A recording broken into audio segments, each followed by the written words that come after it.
everybody, and thanks for coming. I'm surprised to see so many people here. I always worry about, giving a speech to one person, and that would be me. But I'm so glad that you came, and I hope that you'll get something out of it and think about your own journey and where you've come from and how you became what you are today, whether you're a quilter or not. My journey was always in the arts. I was always inspired by the arts. I'm not a great artist, not anywhere near it. But I really have gotten inspiration. I felt I was able to express myself through art in many different ways, starting at an early age.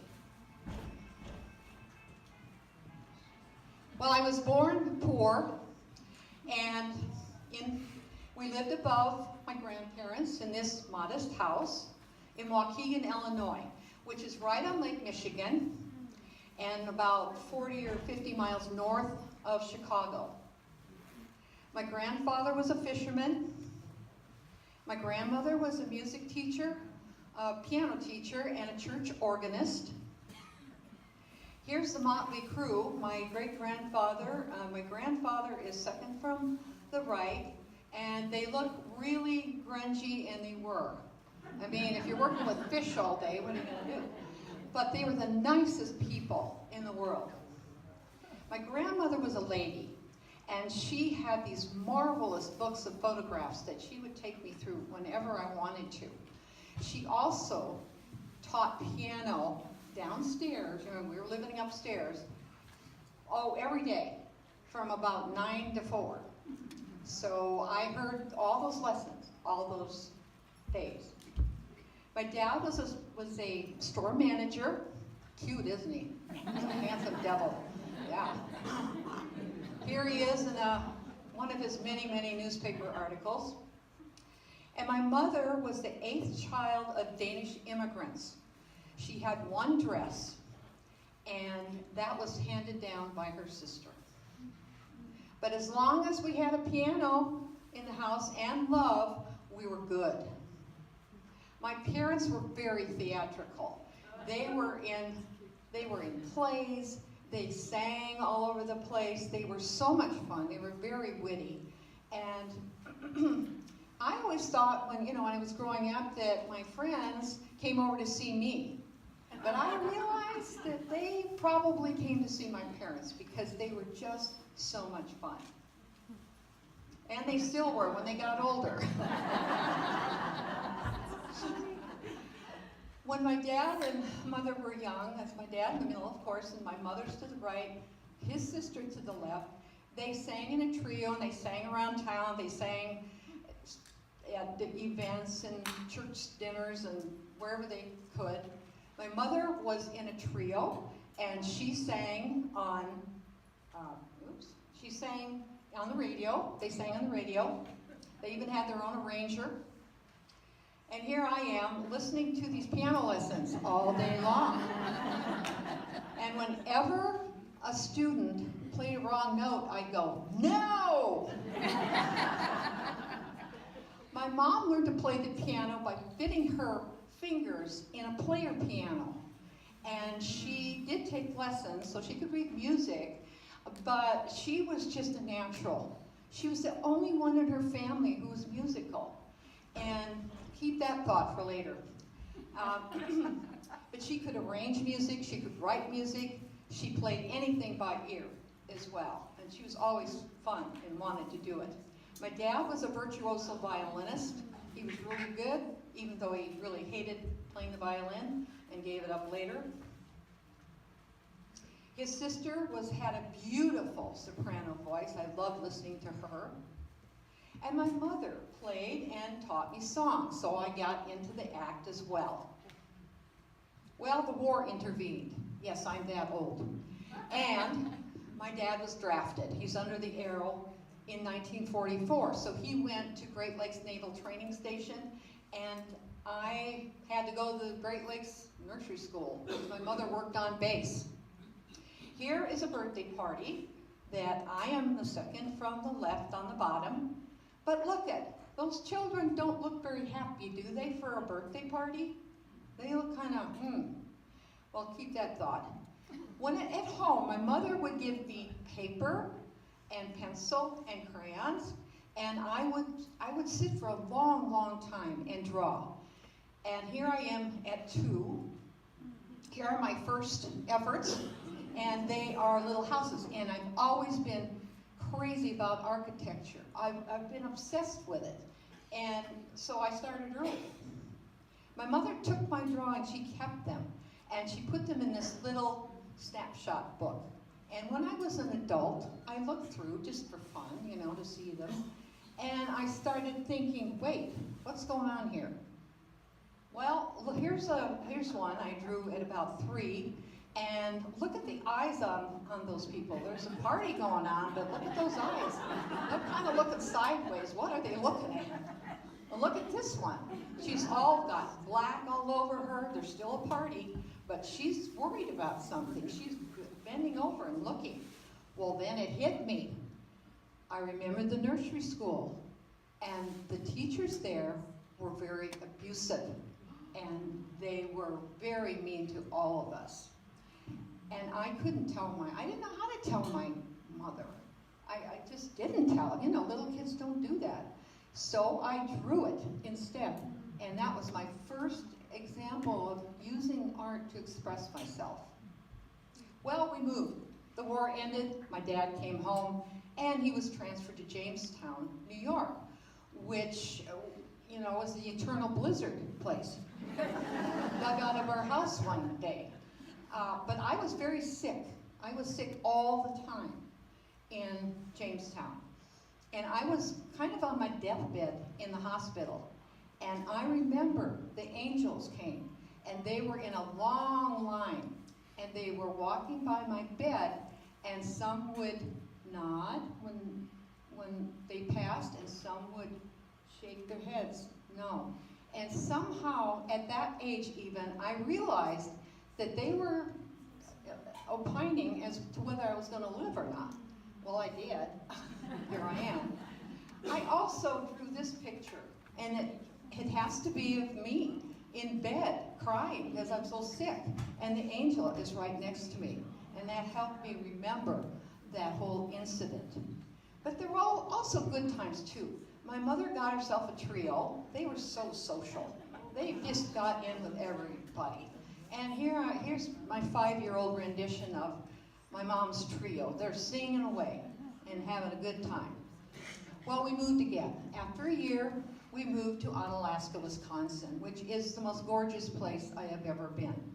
It's got the bluffs, it's got the Mississippi River, and I always wanted to be, outside and enjoying nature. So I'd go out there and I'd build a tent and sit in it, and I'd write little stories and draw little pictures. I was taking piano lessons and happy as a clam. I had friends, but I needed my alone time too to express myself. And some things I did, I wrote these little stories, and they were all about me and growing up and adjusting to different situations. I wrote 2 novels the time we were in Onalaska, those 7 years, and a bunch of poems and all kinds of other things. I also like comic books really a lot. And this is my idea of a hard-boiled detective comic called The Staged Fire. At that time and later on, I had this obsession, as I said, with architecture. And I would have these dreams where I would go upstairs and I would explore these rooms and find secret passageways. And I always woke up so happy.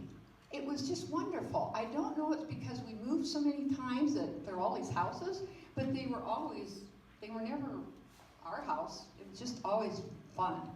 I also had these visions of people in windows, really creepy kind of visions, I think.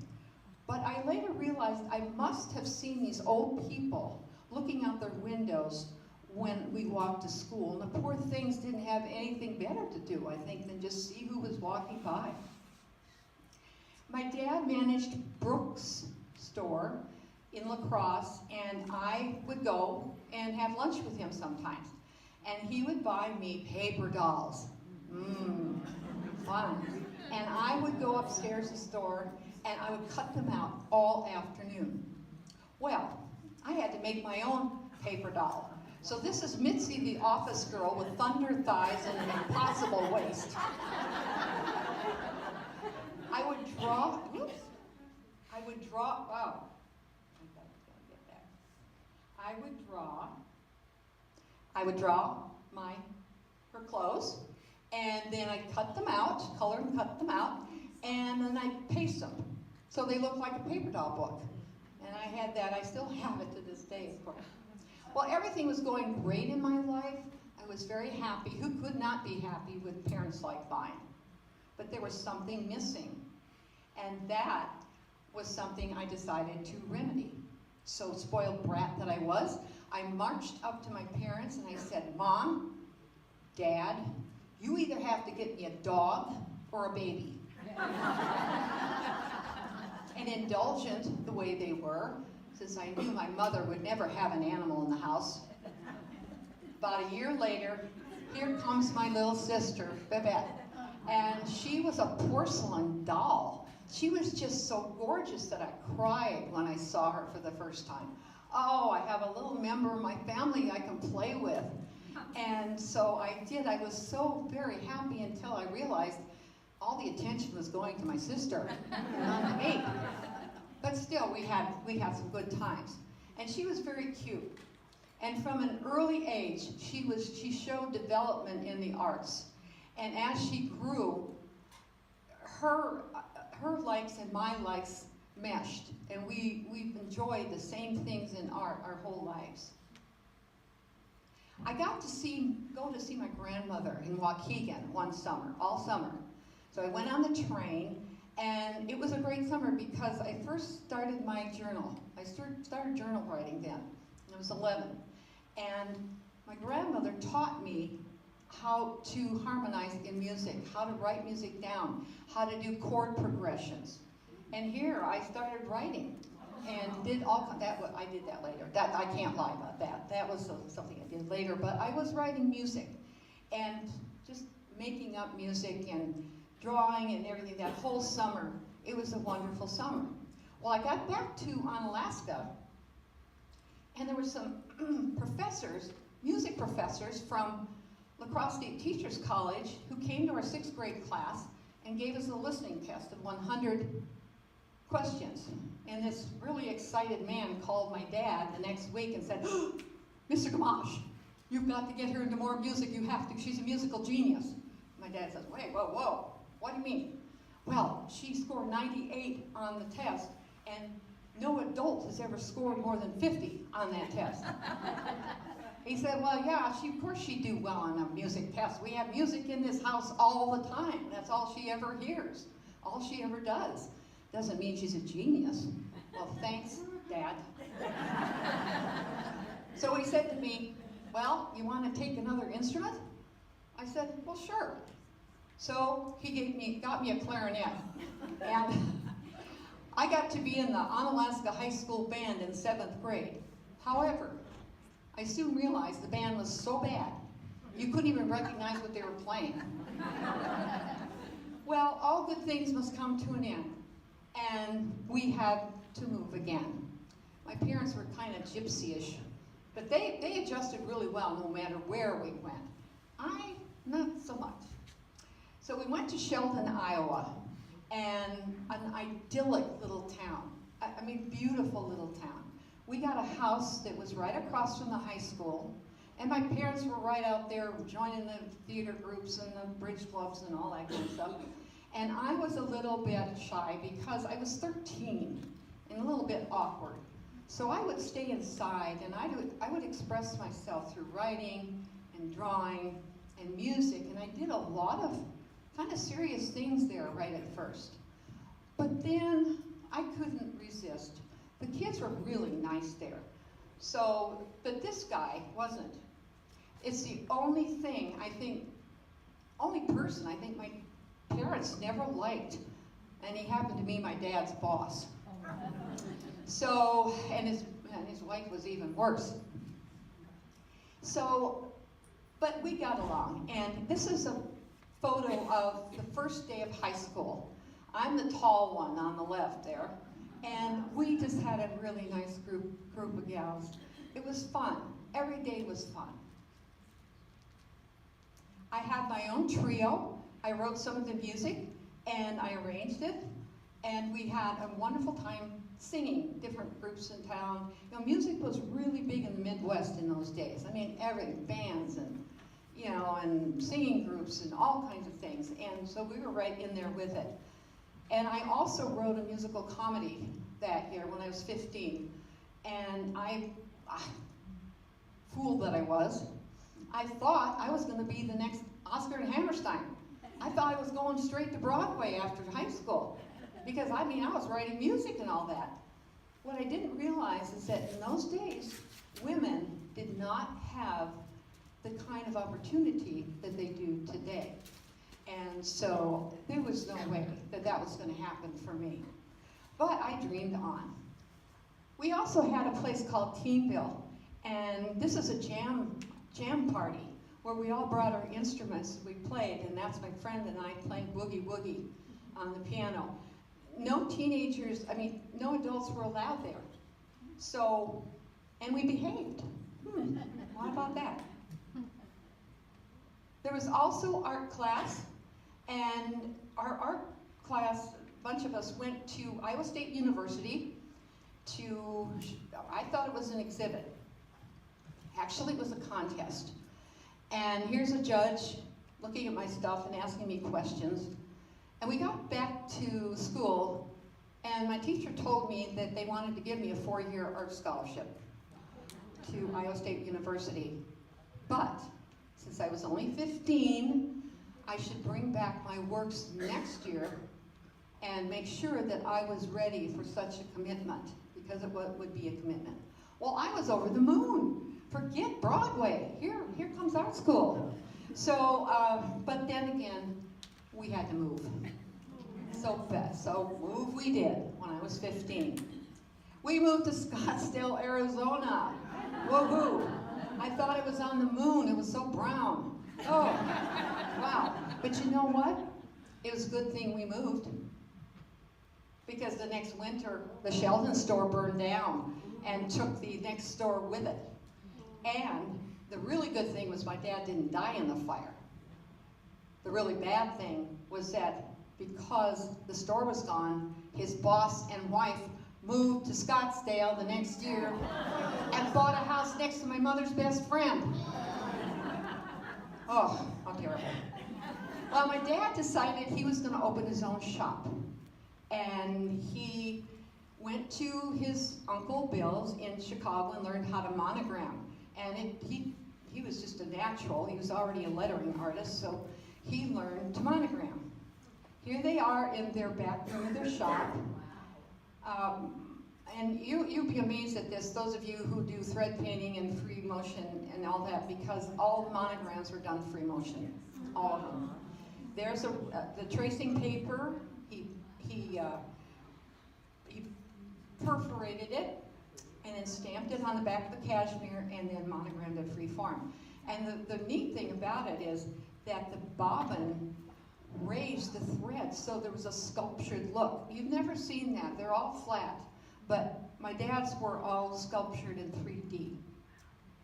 He had fashion shows for he sold those shifts and then had fashion shows. This was in 1957, 8. And his shop was in the Fifth Avenue shops when it was in its heyday.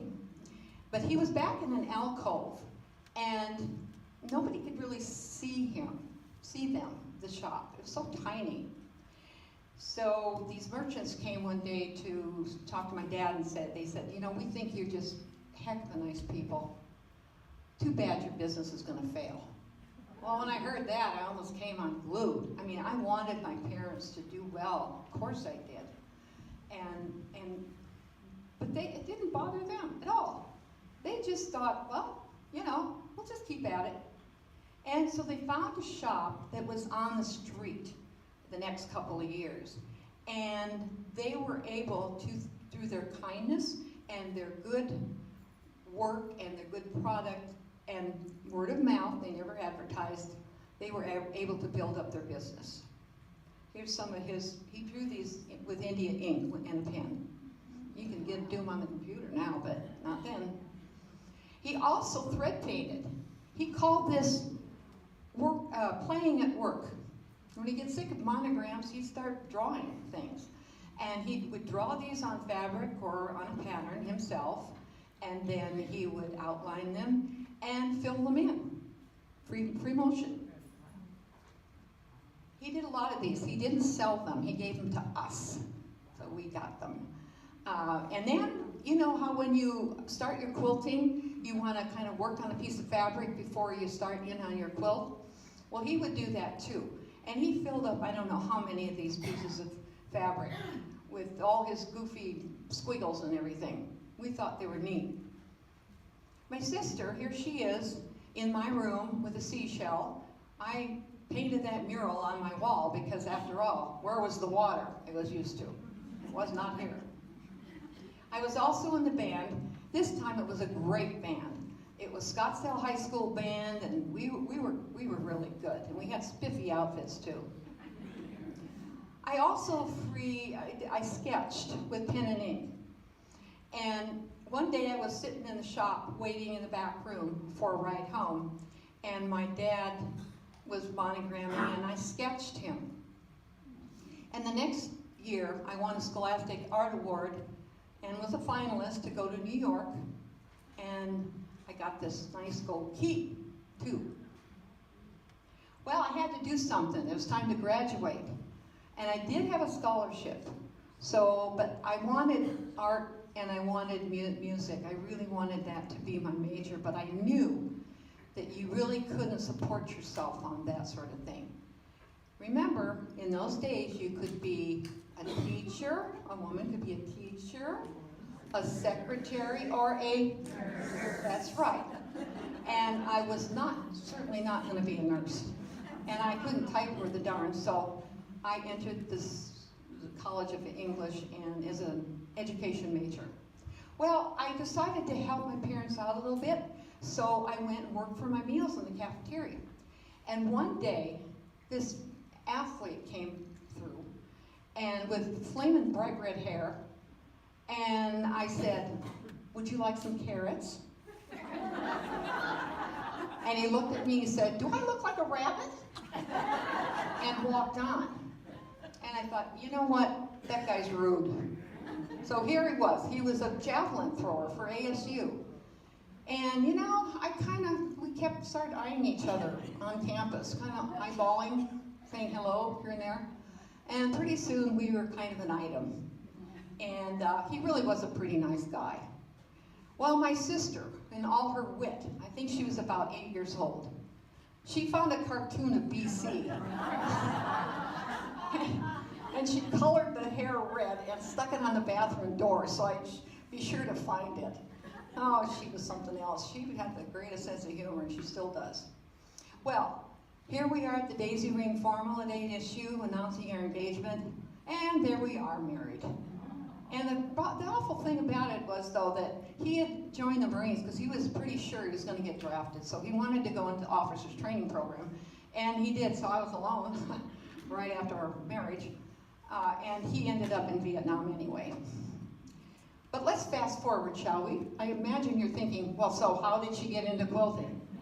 It's coming a little bit later. Well, 7 years later, I had 3 boys already. And I had so much energy, I could not contain it. Oh, I wish I had that now. You know how it goes, right, when you're young? So I thought, what can I do at home that that'll be somewhat creative? I was playing the piano at home, practicing, I was writing some music. I was writing in my journals and writing short stories and things. But I wanted to do something else with my hands. I thought, well, maybe I can make some curtains or something. And I had an old sewing machine that somebody gave me. And so I thought, yeah, maybe I could do that. But then, this is Elizabeth Taylor. No, not that one. She was my 7th grade home ec teacher. She said to me after seeing the apron I made, Margot, I hate to tell you this, but you will never, ever be able to sew. And I thought to myself, yeah, but I can read, so maybe I can just get a pattern and make something. So I started out making little outfits for my little boys, who I think are now out on the golf course somewhere. And that was fine, but you know, I still had so much time in my hands. There are only so many toilets you can clean, so many floors you can mop. And I just wanted to do something else. So I went to my dad and I said, hey Dad, could you use me for Christmas rush? You know, down at the shop, I could help. He said, sure, come on down. And I stayed there part-time for 15 years. Here's the inside of the shop. It was really cute and it was really fun to work there. And there's my mother. And we had these decorated sweaters that my dad got out of Chicago. And I looked at him, and my friend had taught me how to embroider. We had done a lot of it. And I thought, well, I could learn to applique too. And I said, Dad, couldn't I make these for you? So it wouldn't cost you so much money? And he said, well, you can try. So I started decorating, designing and decorating sweaters. And I don't have many pictures of them, but I have a few. So I put them on the backs and fronts of sweaters. Here's a couple of things. And then we got my sister in the act. And she did these squirrel sweaters. She did them and did them and did them. They were very popular. I taught her how to embroider and applique, and she learned it in like 5 minutes. And she just went to town. I think she could have made this in her sleep. Well, sometimes the shop was so busy that people were just waiting. They were in line out of the door, and I mean, it just got nuts in there because it was small, and we had all these people during the winter months, you know, going in. And my sister was in the back working, and she and I would have to go out front, and it was just crazy. People would come and change clothes in the back room. My dad had to get up and walk down the street for a while. And but when we were all three back there, we'd laugh so hard that my mother would come back and say, stop it, I'm getting jealous. We just had a good time. In the meantime, he kept doing his beautiful, I mean, these are all free motion now. You know, he'd get them stamped on a piece of fabric, but then he'd just do them all free motion. He also did this is just warming up the machine stuff. He would do squiggles. We finally had them, framed, and his little birds, he loved birds, and some more squiggles. So this one lady from a shop, from an art store, art gallery, came in and said, I could sell these for big bucks. You want to? He said, nah, this is just fun stuff. And I just thought of my dad, and I admired him so much.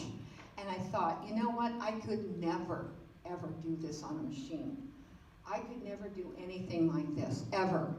And I just thought, oh, but he learned it in like 6 months to do this stuff. Well, I wanted to, before he retired, make this miniature of the back room where we all spent so much of our time. And it's pretty much like it was, kind of primitive, but when I gave it to him when he retired, and he liked it a lot. In the meantime, still having a lot of energy, some friends and I had a Christmas idea house at a private residence, and we made Christmas-themed stuff. And so there I started making wall hangings and little reindeer, and I did all my own patterns. And I made enough money on that sale one day to take my family to the bicentennial next summer in Philadelphia. But I would start with a pattern. Well, I had been making patterns for years, so it was no big deal. And then I executed it. And in those days you used felt, because felt was had the best variety of colors. And you really couldn't get cotton in the right colors that you wanted at that time. There just wasn't enough. So I just started making adding sequins and making all these things. And they all sold, and they were all fun. And then I entered this American Mothers contest, just on a whim, and I won Arizona, so this is what I made for that. It's made out of felt, and I still have, well, I gave it to my sister, but I hope she still has it, and didn't put it on eBay. No, just kidding. So that was fun. Then I had to go to ASU. You know, I was in music and writing music and all that, but I wanted to find out more. So I went and I got into I don't know how I got into the School of Music, because I'm a lousy piano player.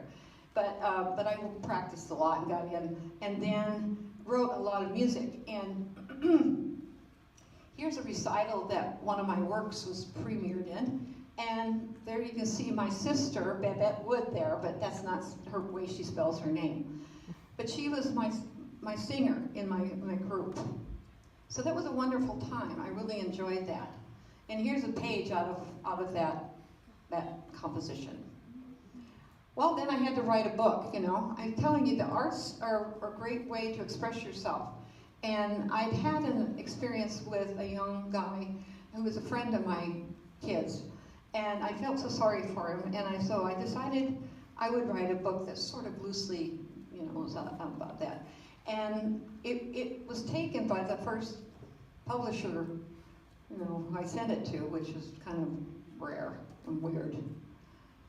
Well, then I went back to ASU, and I got my Master of Fine Arts in Creative Writing. So by that time I was teaching high school.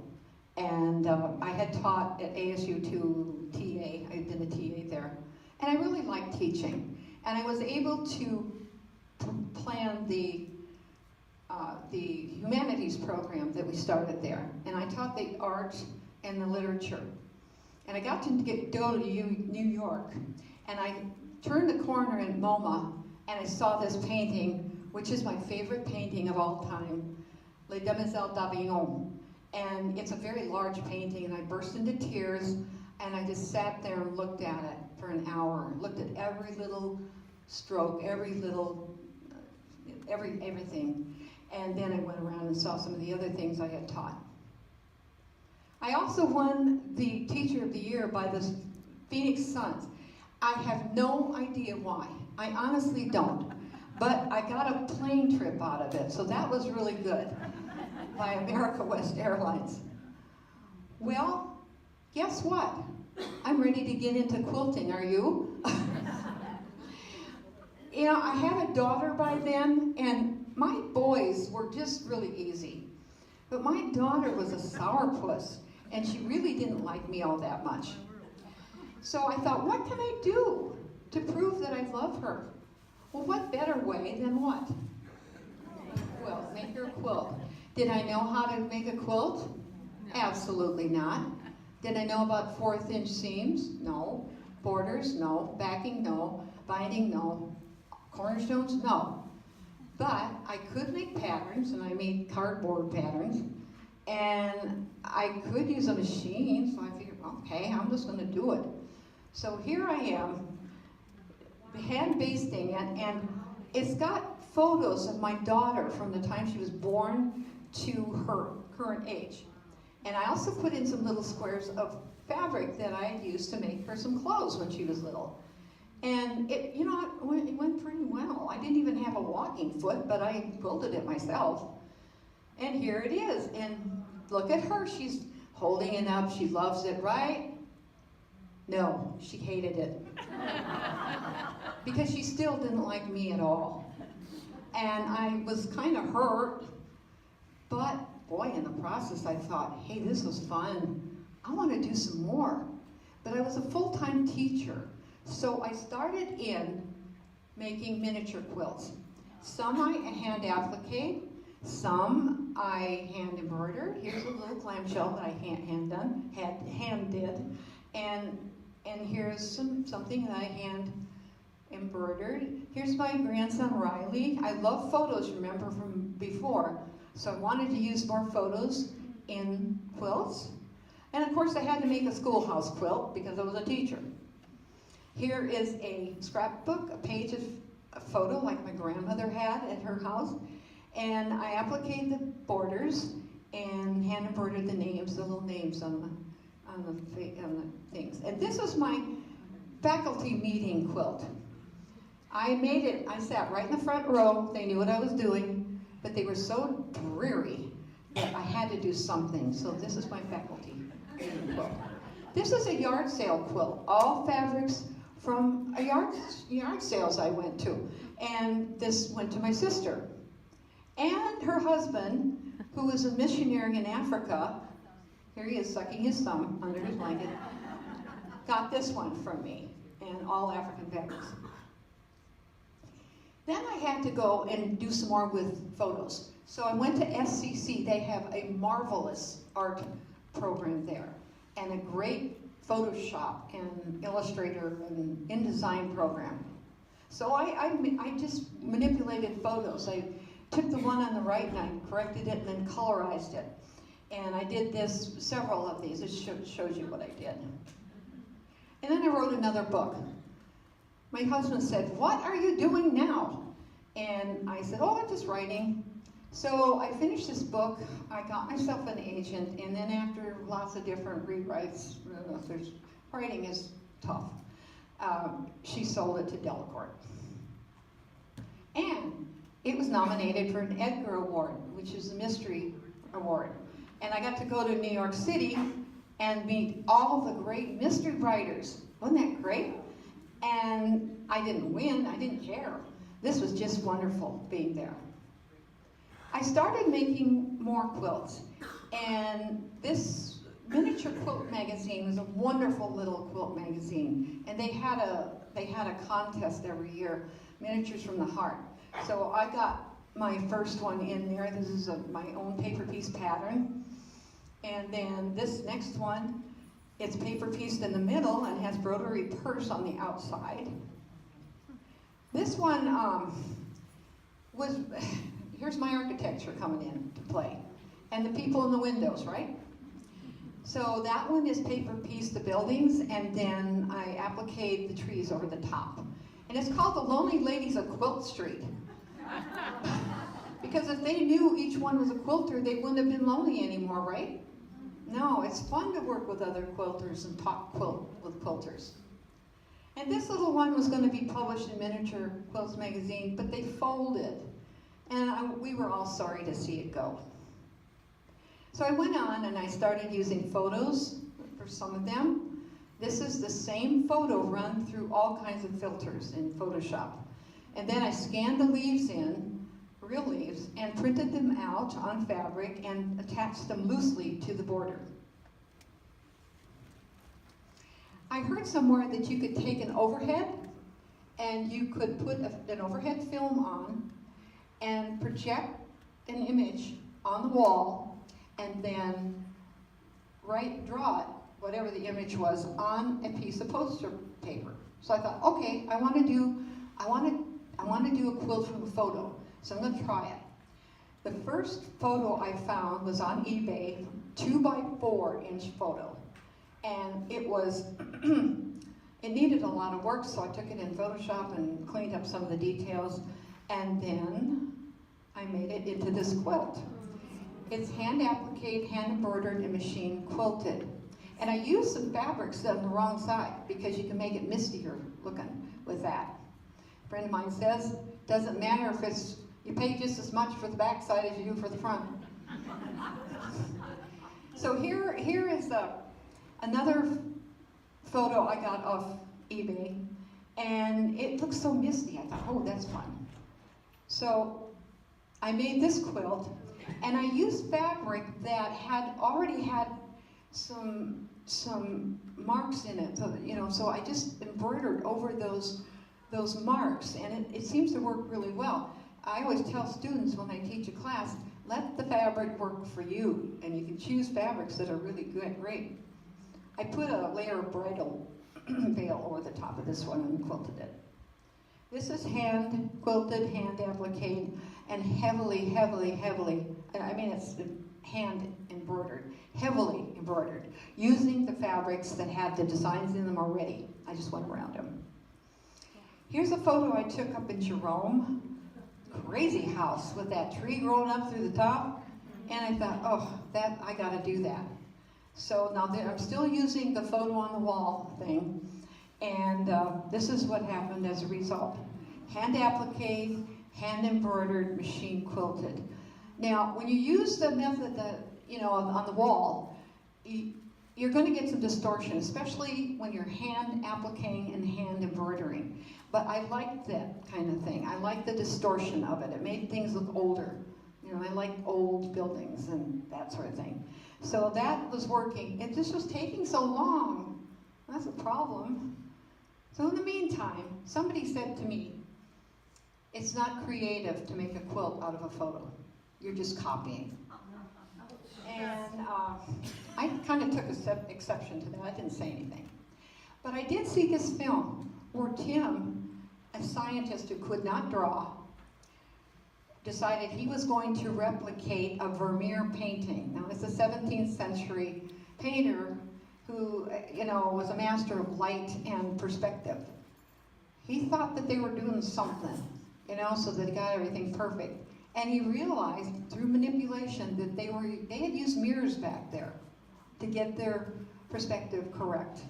So I felt a little better about that because, they didn't have cameras back then, so how are they going to make that perspective without drawing a bunch of lines and everything? But they did find out about it later on.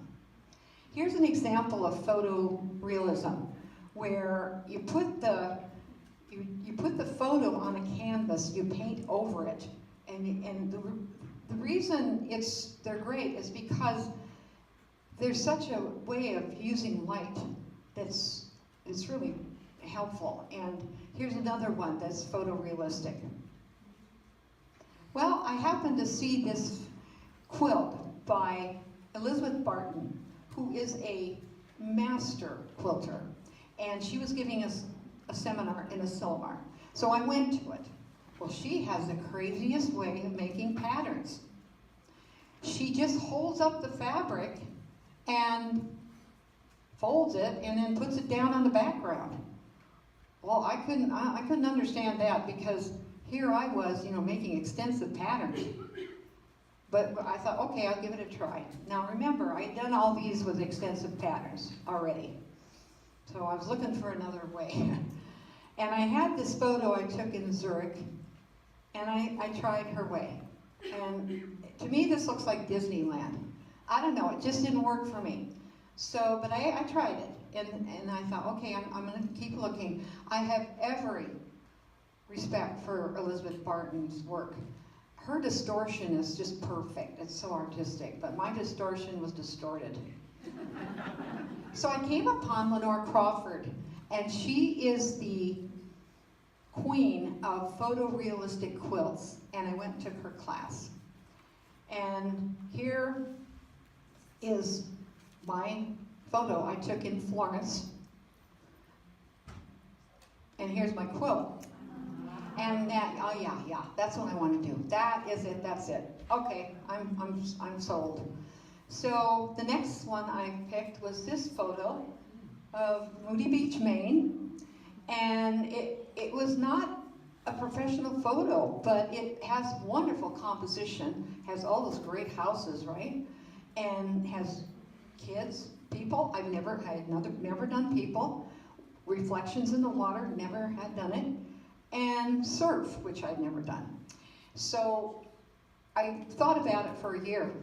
What was I going to do? How was I going to do it? And then another year went by. I made the patterns and collected fabrics. Sometimes it takes a long time to find the right fabrics. The third year I made it, and that's the result. And I really enjoyed that process a lot. Here is a close-up of the reflections, and they're really not hard to make if you follow the photo. You have to have patience, lots of patience.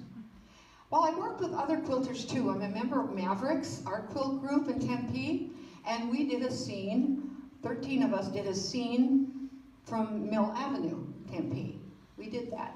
And then we did houses. And there's the little houses surrounding ASU that are historic. Mine was right across from Gamage, and I did the Lenore Crawford way.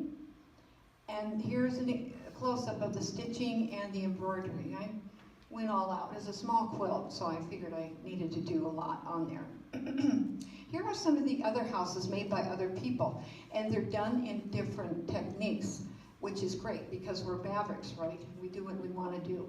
So here's some of the other ones. They're just so much fun. And even here's Wanda's. For those of you who know Wanda, these are her parents. They got married in this church right off Mill Avenue. So that was fun for all of us. Then we did doors. Pick a famous person and make a door that would suit them. So this is Georgia O'Keeffe, Jack and Pollock, Frida Kahlo, I'm trying to remember all these names, Mondrian. And I took as my inspiration Jennifer Bartlett, who makes these enormous paintings, these triptychs and diptychs. And this is called Pool, aptly so.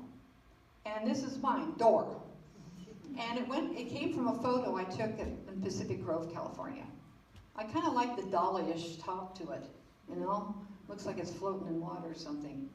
Well, I'm showing you this because the 3 inserts there are photos I took at the Botanical Gardens, and this is the kind of technique I use.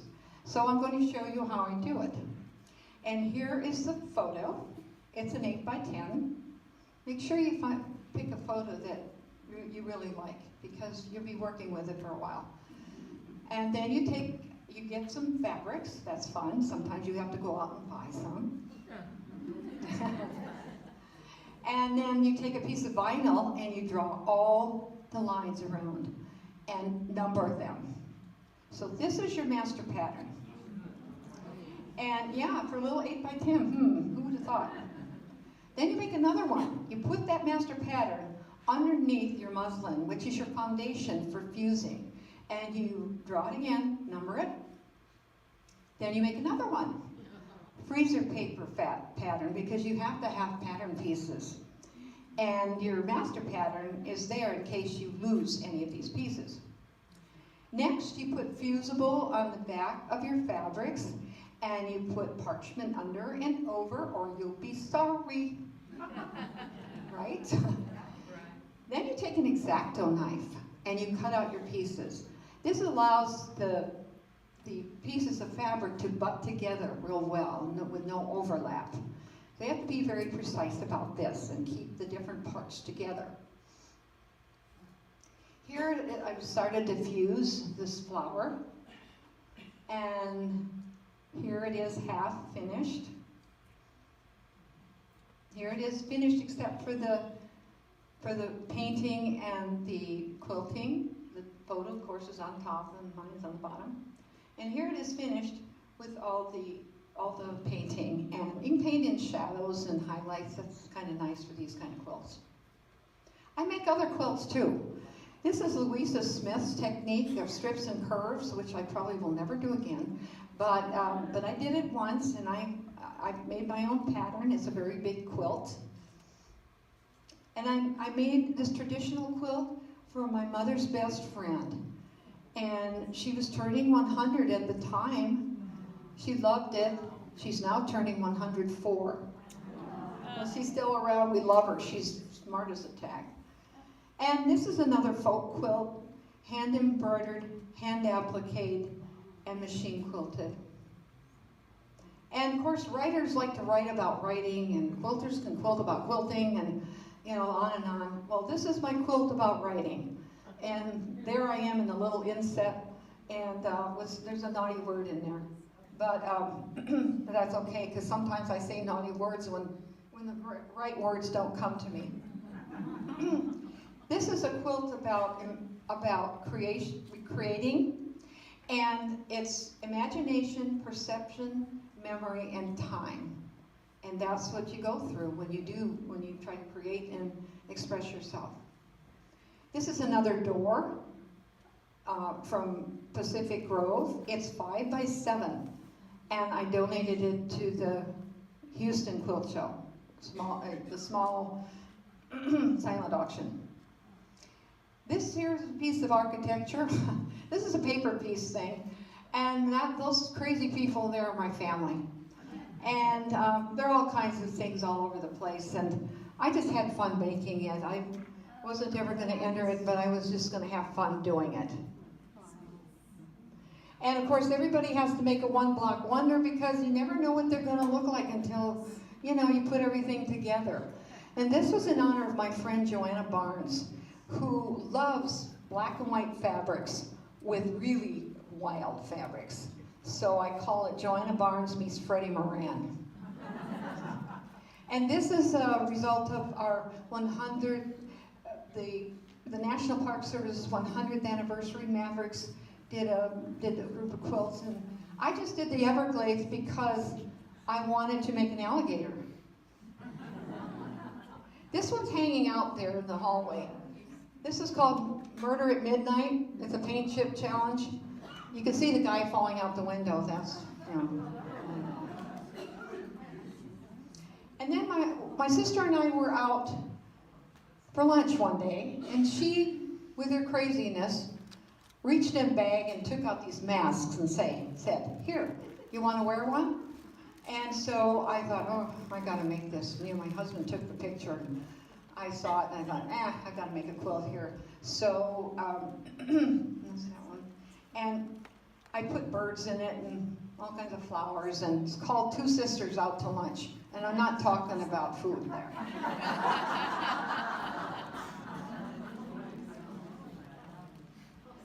Here's another collaboration. This is with really wonderful other quilters. We made the Sedona quilt. You may have seen it. I'm sure most of you have. And it was a harmonious venture. We really had a very easy time making it. Well, not easy, but I mean, it was a good time making it.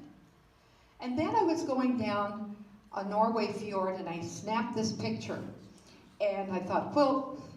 So I recruited 4 of my friends, and here they are working on sewing the seams together, which was awful, really awful, Anne and Karen. But this is a result, and it was in last year's show. It's been around all over the place by now, but we liked it. We thought it worked fine. And here we are. Here we are, smiling, even though it was a tough one. Here's the one that's hanging in the show, this show, and it's a combination of Lenore Crawford, her technique, plus my technique of always having to put foliage on things, and so I did. I wanted my town to have trees and to have grass and bushes and things. Well, you think nothing is ever gonna surprise you, especially at my old age, right? But I got some surprises recently. My son learned how to quilt. He came over and he said, "Would you teach me how to quilt?" He made this in one day. My dad would have been so proud of him, so proud. But he's there. And then, guess who else wanted to learn to quilt? My daughter, who turned into a lovely person. She, and a very good friend. There she is, cutting out her first quilt. So, you know, comes full cycle there. But then I got a kind of a shockaroo. Took a DNA test. Found out my mother's father was not the Danish immigrant. It was a Romanian Jewish immigrant. So here's that lineage. There he is at the top, Samuel Schwartz, and my grandmother, Anna Peterson. Samuel had 6 sons. He was married. He had another son out of wedlock. He had my mother out of wedlock. And my mother had a bunch of siblings, half-siblings. So she ended up with 12 half-brothers and 2 half-sisters. How crazy is that? If you don't think a quilt's going to come out of that, you got another one coming. So I've been chronicling all this stuff in my journals all these years. And I really suggest, if you aren't doing a journal, you ought to. Because you can use them for anything. You can express yourself, you can put pictures in, you can think of ideas and draw pictures and do all kinds of stuff in your journals. And so I've been doing that and been getting along just fine. I'm glad I saved them. Some of them are just, you know, I mean, the early ones are just, oh, I love him so much. I just can't live without him, you know. I was 14 at the time. But, you know, there's before I close, I wanted you to meet my sister because she's a big part of my life, always has been. So, Babette, can you just stand up? This is my little sister, the one I bargained for.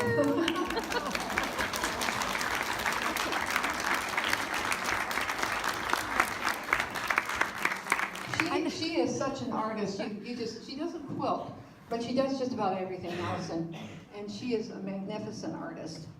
And then there's this one note as I close, and that is that about two years ago, my husband at 56 years was diagnosed with Alzheimer's, and he's now in assisted living.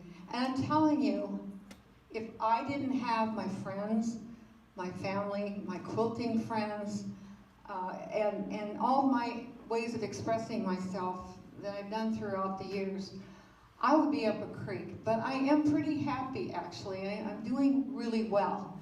And so here I am, and I'm having fun. Now, I hope you've thought of your own journey as I've talked, and I hope you know where you've come from, the events that have shaped your lives, the different things you've done that makes you what you are right now.